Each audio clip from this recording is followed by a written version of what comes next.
Welcome to the Toffee Blues, your source for all things Everton, and welcome to the extra time segment. We are looking back on Everton's 4-1 victory in the Carabao Cup to progress to the quarterfinals. I'm joined by Owen Parks and Rob Astell. How are you doing, lads? Good win, bittersweet of sorts, but we'll start with you, Rob. How are you feeling after that one? Yeah, it was a good performance, wasn't it? I thought we should have been 2 or 3 up at half time, to be honest with you. Bit disappointed to concede so quickly after the final whistle. But what I like about this team is they just keep going and they create chances. And an Everton side of old would have caved and probably put themselves under more pressure there. But, you know, we remained calm. You know, we got in behind again and we scored 3 more goals. So all good. On to the quarterfinals. Yeah, I think that's a really good point you've made there about the character of this team. I mean, how many times have we gone a goal up as a setback and then, like you say, gone on to lose the game last season, or even more so under Marco Silva? Yeah, I just felt like West Ham, after that, they didn't really... They had that chance with Yarmolenko, where the header went... He put a header across the box, and I can't remember who it was. The ball lad. Lanzi scuffed it, yeah. But otherwise, that was it really, wasn't it? There wasn't really much to write home about from him, and it was comfortable, I thought, in the end. I mean, they're not the greatest Premier League side, but it's still Premier League opposition, and we've beaten them 4-1, which is it's pretty comprehensive, isn't it? You can't complain. You know, your star striker scored 3 goals again. You know, we've got 4-1. We're in the quarterfinals. There's nothing really to moan about. I thought I was expecting a bit of a tough game tonight, to be honest with you. I thought their lineup seemed quite strong. I was a bit worried about Nkunku against Yarmolenko, but he seemed to do really well against them. I was very concerned about Luca Dean up against Sebastian Haller, given the height difference, and he handled centre-back brilliantly again. I mean, it's one thing to do it against like League 2 opposition, but you know, a Premier League side, and he's stepped into the centre-back role pretty well, hasn't he? It's his experience, isn't it? You know, he just seems to know what to do. But I think in terms of tonight, obviously Haller's a big lad, but I think cutting the supply off the Haller was vital, and that's what the midfield managed to do throughout the game. And I think that really helped the situation as well. But yeah, it was a comprehensive win. We'll go on to the injuries, I'm sure, but that was the only real downside of it for me. On the note of the injuries, I think with some news sort of filtering through now from Ancelotti, he's saying the injuries aren't too bad. So, you know, you can't. Obviously, that's not a barometer as such, but at least it might alleviate some of our fears. Yeah, you'd like to think, you know, Richarlison might make the weekend, and then he's got 2 weeks off then, but Allen, groin strain, you know, you might not want to risk it, and you might want to leave until just after the break. But if it's not too bad, let's wait for a proper prognosis. But that seems quite positive for me. The fact that they both walked off the pitch as well seemed quite, like, not positive, but like, you know, it didn't seem maybe as bad as they actually looked. Yeah. Owen, what's your take on the injuries, you think? Well, yeah, the first thing of all I want to say is that we've got a new player signed for us tonight, Nyonku. He was brilliant. Nyonku, yeah, he was good. Who's Nyonku? That's going to have Carlo Ancelotti going. Carlo Ancelotti's like, who? Yeah, no, but yeah, the injuries I put on Twitter before I came on here that we're going to have injuries over the course of a season. Hopefully not 3 in one game. But I feel like the way the team is at the moment, if even thinking the cup games, the way the team spirit is, even with the like fringe players and the younger players, I feel like we can take the challenge on. I think it's good that we've got an international break coming, because if we can just get through Brighton with 3 points any way we can hopefully have 2 weeks then to sort of see, take stock and see where we are. And then hopefully for the Liverpool game, everyone's back. Hopefully, if Carlo's saying it's not too bad, but I just think it's what is expected in the season, especially for Everton. It's been going too well. Let's be honest. We'll bound to have 3 injuries in the game at some point, or something go wrong. But Really, that's on a whole new level. But I mean, normally it'd be 3 injuries and then getting knocked out on penalties. So it's a step forward. Let's put it that way. yeah, improving all the time, I would say. Absolutely. Yeah, so we'll get on to the positives then. I think there's not much more we can say about the injuries. Interestingly enough, John Joe Kenny also got injured, and his looked arguably the least serious of the 3 at first, but he was the one who left on crutches. Yeah, I read that. I think the Echo posted that he left on crutches, but yeah, hopefully it's not too bad, and it's just again proportionally. But I think, no disrespect to John Joe Kenny, but I don't think he's the most important member of the squad. Is he? I suppose we can afford his injury to a point. It's not nice for him at all. But sorry. Well, no, sorry. No, carry on, man. But yeah, the John Joe Kenny injury. Hopefully, again, that's not too bad. But that I guess we'll get the prognoses in the next couple of days, really. Yeah, I mean, it's at least on that note, it is relieving to hear that Carlo says he doesn't think they're as bad as first imagined. So maybe that alleviates some fans' fears out there, because that's obviously the one real downside to this game. But other than that, it was a very positive display, wasn't it? I mean, some excellent performances, and none more so, of course, than Dominic Calvert-Lewin, who's got to be in the England squad tomorrow, hasn't he? If he's not in the England squad, that's an absolute travesty. Well, I wouldn't really put anything past Gareth Southgate, because he somehow thinks that Tyrone Mings and Eric Dyer centre-back is somehow better than James Tarkowski and Michael Keane and Mason Holgate when he was fit. So I really wouldn't put anything past Gareth Southgate. He'll probably put Carlton Palmer back in the squad or something, because you don't know what these England managers do. They just make the most random selection choices I've ever seen. I don't really know where they get them from, but on Dom, and I think he's been brilliant, I think.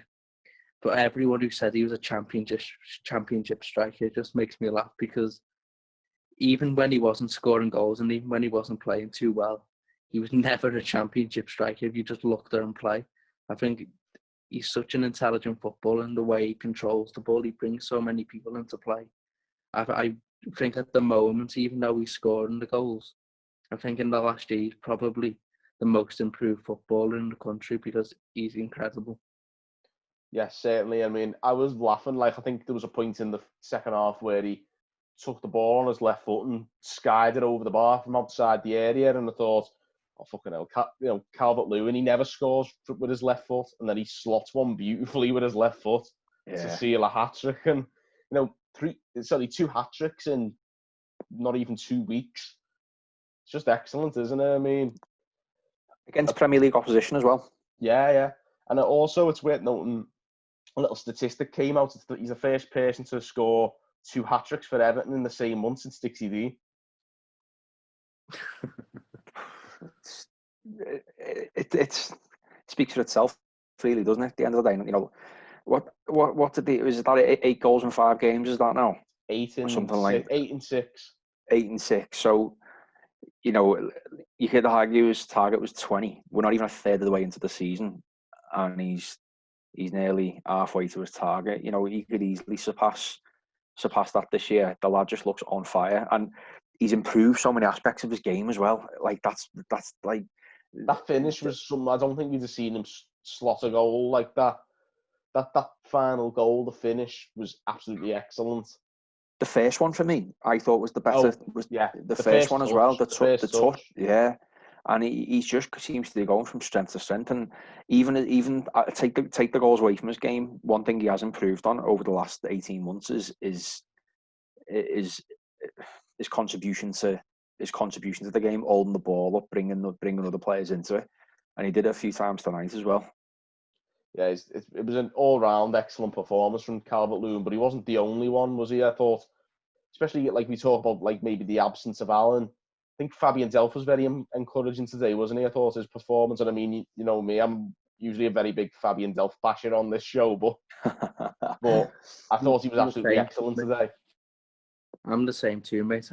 I'm normally the first one to say Delph again, but I thought he was outstanding. I thought the way there was times in the second half and the first half where, I don't know, they got a lot of possession, and I think that when we won the ball back, he just took the whole sting out of their attack, just played a nice, simple pass.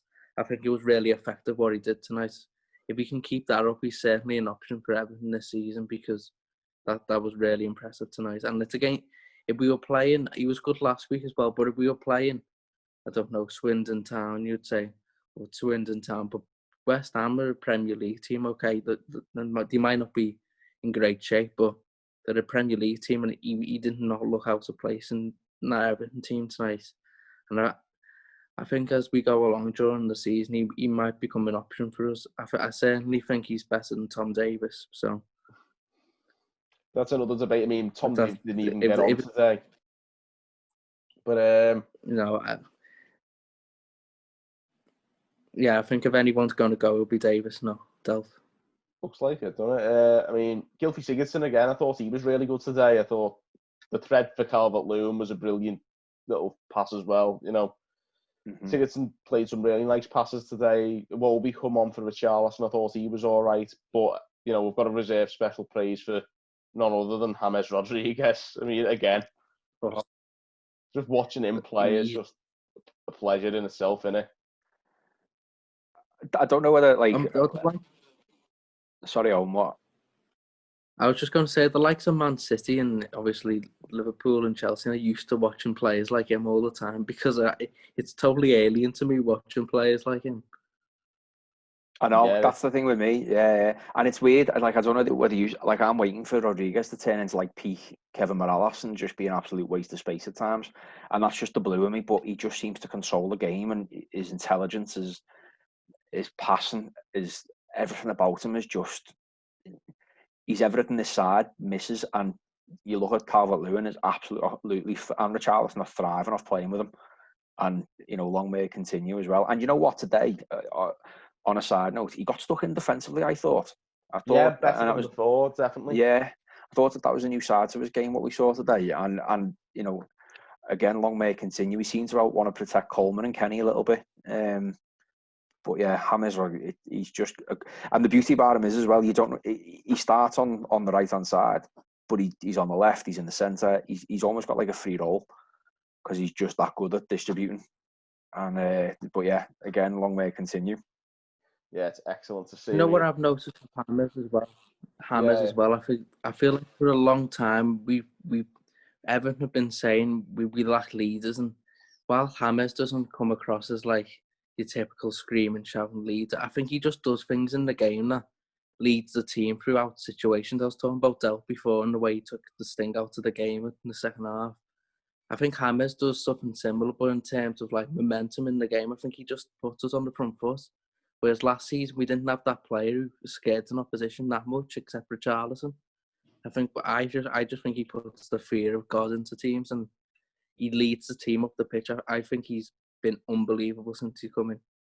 Yeah, I mean, you know, you're always fearful when you bring in a big name sign, and are they going to flop or what? I mean, we've had our fair share, but this is going very well. He's been an excellent addition to this team, and I think it reminds me a lot of, I think I've said this a few times, of when we first brought Mikel Arteta in, and we just brought a player in who was a different class to the other players we had around him. And he makes the other players better because he's there. Yeah. Yes, absolutely. Yeah. The way he can control the game and compose the other players around them. I was surprised he started tonight, to be honest with you. I didn't expect him to start him. But I think Gordon was ill, wasn't he? I think that's why he wasn't in the team. But yeah, you know, let's get him, you know, through the Brighton game, and then start. Yeah, I thought Bernard would start as well. Yeah, you know, but let's get Rodriguez through the Brighton game, and then there's 2 weeks off then to try and, you know, rest the legs a little bit and come fresh again for the derby. Yeah, I mean, I think I said we've just got to wait and see how these injuries get on, and we've got, like, obviously the weekend against Brighton, and then it's a 2-week break until the derby. So 2.5 weeks for rest and recovery. We've got to hope that that's enough. But as for this game moving forward, we've got the quarterfinals of the Carabao Cup to look forward to. Which apparently this is only the 4th time that we've reached that stage in God knows how long. I'm not too clued up on it. I think certainly the last 20 years. I think it might be the only the 4th time we've got to this stage. So not great for the past, but certainly at present we're still in the cup, and we're hopefully going to go even further. We've just got to see how we get on. I'd fancy our chances against anyone in the next round. When's the draw? Tomorrow night after. Good point, actually. When's the draw? Yeah, tomorrow night after the Liverpool game. And yeah, they'll obviously have When's the next round? Do you know what? I'm pretty certain it's like November, end of November, early December. Is it? Yeah. Yeah, it's quite a big break. It goes down to a game a week now because the Champions League and stuff starts. So, there's plenty of time for us to get players rested, to get players back, and we can go hopefully go full strength when that game comes along. Whereas I think a lot of the bigger sides left in it might rest because of the Europe. Exactly, yeah. So, it's there for the taking, and we look really sharp. So bring it on. Absolutely, bring it on. We'll leave it at that anyway. I think it's unless Owen's got. Yeah, I've just got one thought. It was really important that we got through then tonight because if it's like the end of November, that's the first of it. But if it's the end of November, that's like, I don't know, another stage. We've got through like the first stage of this competition. Now we're through to the next one, and I think just like psychologically, it puts us in the conversation now. So it's also a long. To see how we do. I kind of know what you mean there, and it's also a long period between rounds, which means it's a long period of knowing you're still in the competition.